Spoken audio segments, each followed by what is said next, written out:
हाय everyone, अस्सलामु अलैकुम। Welcome to master ji multimedia. मैं हूं आपका टीचर गफरान हसन और आज मैं आपके लिए ग्राफिक डिज़ाइनिंग की एक मेन क्लास ले आया हूं। और इस वाली क्लास के अंदर हम एलिमेंट्स पढ़ेंगे और ग्राफिक डिज़ाइनिंग के एलिमेंट्स क्या होते हैं। तो आइए स्टार्ट करते हैं।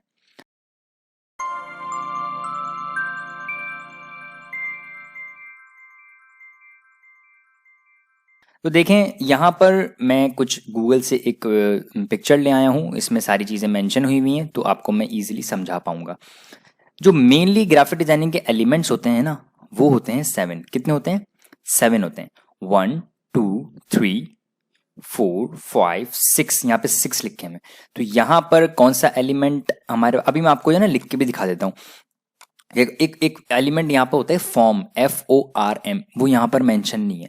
अच्छा, मुख्तलिफ लोगों ने मुख्तलिफ एलिमेंट्स कहे हैं और समझाए हैं। कहीं अगर आप गूगल पे जाके नॉर्मली लिखेंगे ना एलिमेंट्स ऑफ डिज़ाइन, यहाँ पे आप लिखें elements of design in graphic designing, तो यहाँ पर देखें टेक्सचर है, लाइन है, स्केल है, शेप है, स्पेस है, बैलेंस है, अलाइनमेंट है, कंट्रास्ट है, कलर है, ठीक है ना, और भी काफ़ी सारे हैं।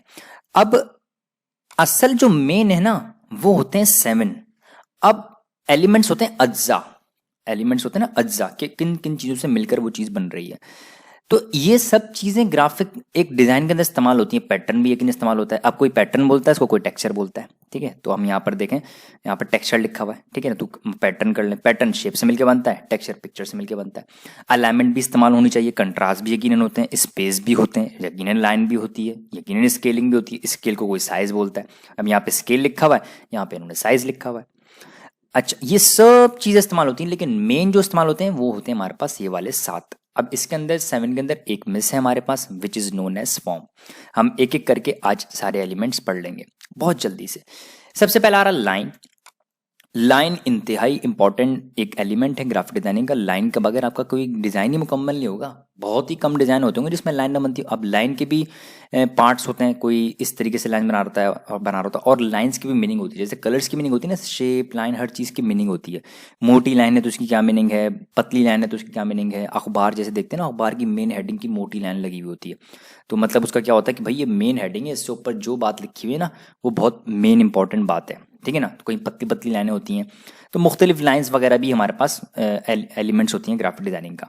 दूसरी होती है हमारे पास शेप्स। इसी लाइंस मिलकर 1 2 3 4 लाइन बन ली तो एक शेप बन गई, 3 लाइन बनी तो एक शेप मिल गई।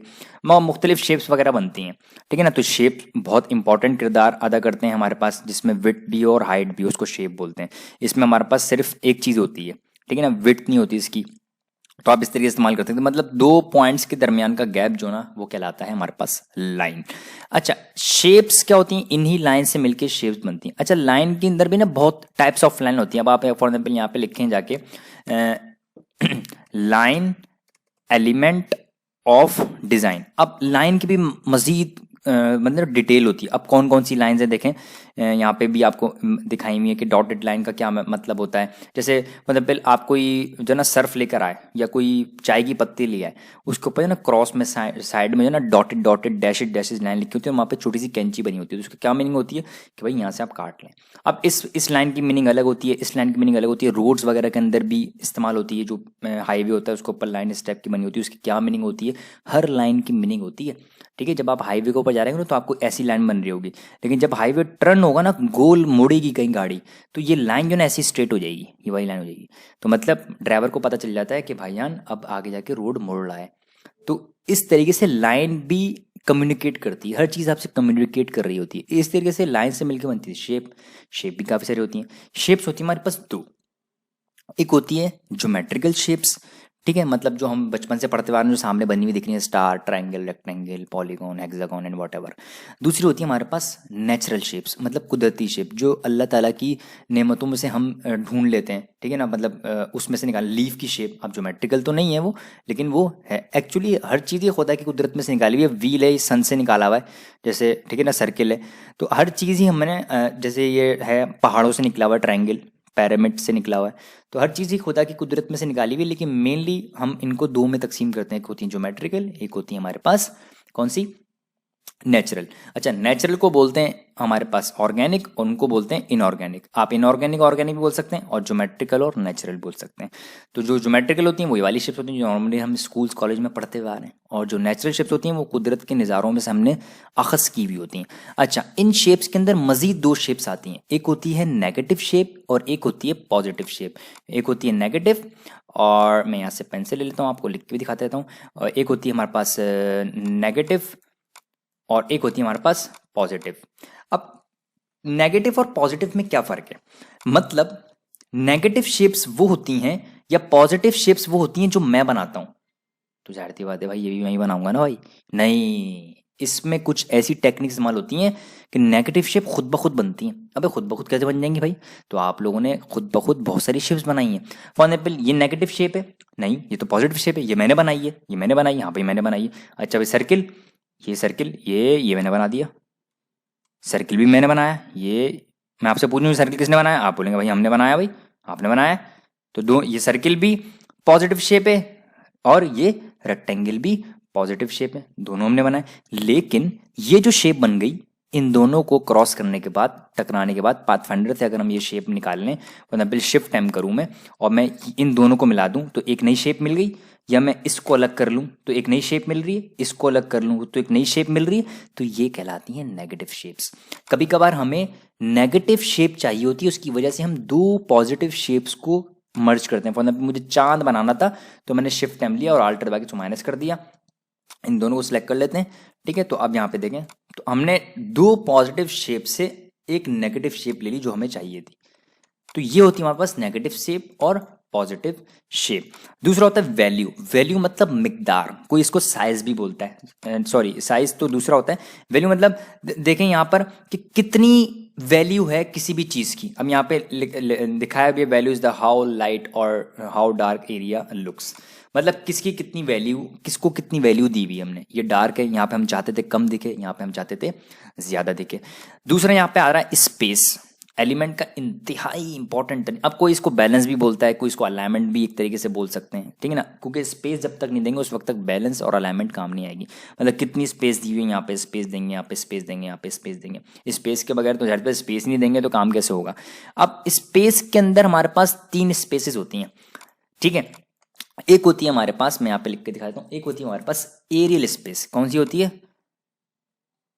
एरियल स्पेस, ठीक है। और एक होती है हमारे पास वाइड स्पेस, ठीक है।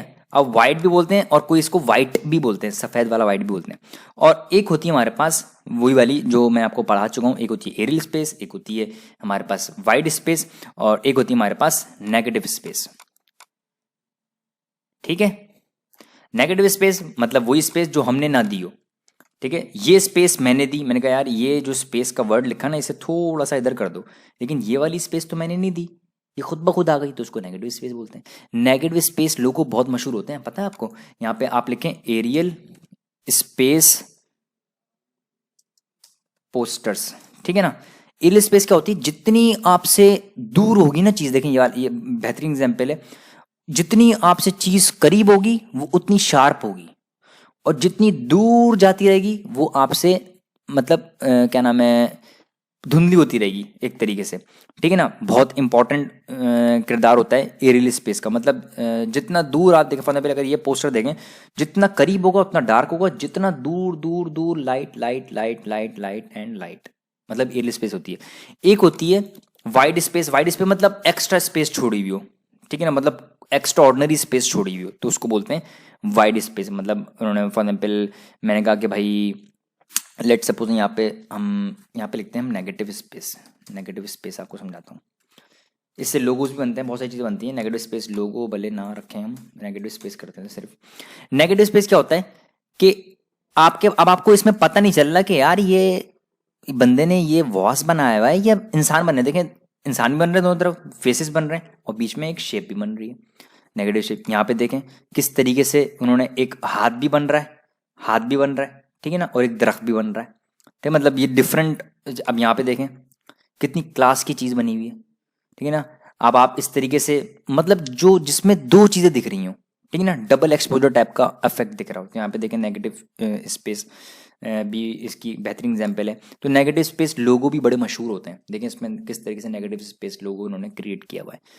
और एक होती है, अब देखें यहाँ पे देखें स्पेस, ये भी नेगेटिव स्पेस, अब ये पी लिखा हुआ नहीं है लेकिन आप पी पढ़ेंगे इसको, सी पूरा नहीं लिखा हुआ लेकिन आप सी पढ़ेंगे। तो ऐसी चीज़ों में आप उनको क्या बोलते हैं, नेगेटिव स्पेस बोलते हैं, इसे नेगेटिव स्पेस लोगो कहलाते हैं। वाइड स्पेस क्या होता है, वाइड स्पेस में एक्स्ट्रा ऑर्डिनरी अगर आपने किसी चीज़ को मतलब वैल्यू देने के लिए स्पेस दी हुई हो तो वहाँ पे वो कहलाता है वाइड स्पेस, मतलब एक्स्ट्रा ऑर्डिनरी स्पेस दी हुई है। साइज क्या होता है, मतलब जितनी जो चीज़ जितनी बड़ी आपने रखी होगी यकीनन उसकी वैल्यू उतनी ही होगी। और फॉर एग्जाम्पल अगर मैं एक यहाँ पे एक बॉक्स एक मैं रेक्टेंगल बना लेता हूँ, उसका मैं कलर कर लेता हूँ ये वाला, ठीक है।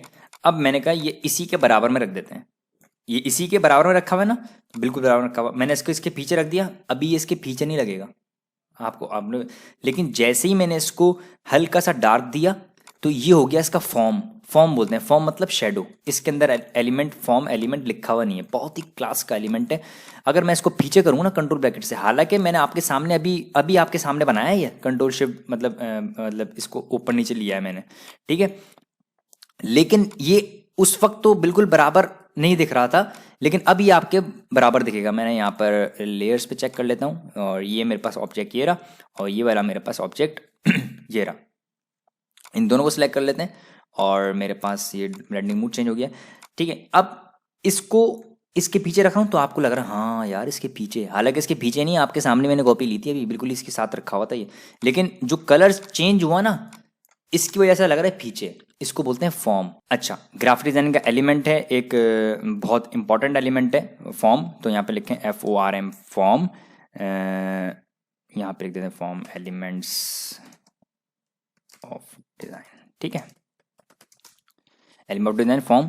तो जहां पर 3D जैसे मैंने आपको पढ़ाया, मतलब जहां पे हालांकि ये बॉक्स है, हालांकि ये 2D है, लेकिन इसके शेड देने की, जैसे हम 3D पे पढ़ लेते हैं, हम उसके शेड खत्म कर रहे तो पता नहीं चल रहा था भाई ये 3D है भी या नहीं है। तो जहाँ पर कलर्स की वजह से टेंट और शेड्स वगैरह हम अगर लेकर उसको 3D इफेक्ट दें तो वो फिर किस में चले जाता है, फॉर्म में चले जाता है, ठीक है। हम इलस्ट्रेशंस वगैरह भी उसमें बनाते हैं।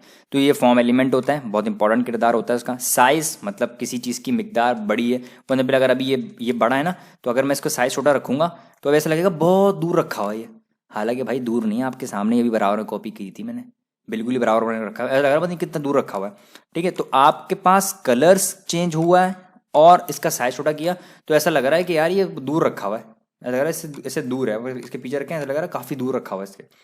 तो आप इस तरीके से इन एलिमेंट्स को इस्तेमाल करके ग्राफिक्स में अपनी मतलब वैल्यू को बेहतर कर सकते हैं। दूसरा कलर तो मैंने जस्ट पिछली क्लास पढ़ाई थी, काइंडली इसको प्रैक्टिस कर लीजिएगा, पढ़ लीजिएगा, समझ लीजिएगा। कलर तो बहुत ही इंपॉर्टेंट किरदार है, एलिमेंट है आपके ग्राफिक डिजाइनिंग का। मुख्तलिफ कलर्स मुख्तलिफ कामों में इस्तेमाल होते हैं, कलर्स की मीनिंग भी होती है, ये तो सारी बातें मैं आपको बता चुका हूँ, बहुत ही इंपॉर्टेंट एलिमेंट है। दूसरा है टेक्सचर। टेक्सचर बोलते हैं, कोई पैटर्न बोलते हैं, पैटर्न शेप से मिलकर बनते हैं और टेक्सचर हमारे पास पिक्चर से मिलकर बनते हैं।